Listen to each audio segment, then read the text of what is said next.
اگه بردن با دستای بسته، اگه زنگ خود یاد مادرش افتاد با پهلوی شکسته همه با هم میزدن، با هم میزدن تو کوچه عده نامحرم میزدن. یالا با لگد روی تمه محکم میزدن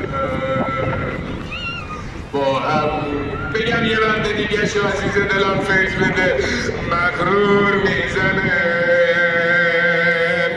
روی زخم پهلوان دستور میزنه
بگم صدای زارم تو کنم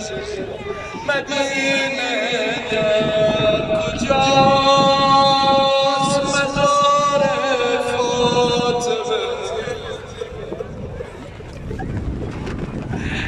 چگونه شد خزان بهار فاطمه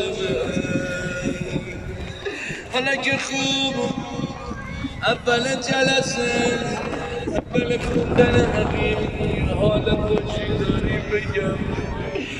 مدینه فقط یادت باشه هیچ شهدا خیلی مادری بودن امام صادق علیه السلام خیلی مادری بودن وقتی اومد یکی از محبین گفت آقا خدا بهم یه دختر داده حضرت فرمودن مواظب باشه وقت سیلی به صورتش نزنی اسمشو چی گذاشتی؟ اسمشو فاطمه گذاشتم فرمود حالا که اسمشو فاطمه گذاشتی مواظب باش سرش داد نزنی مواظب باش سیلی به صورتش نزنی بذاری شهدا صدای نالتو امشب به مادر برسونه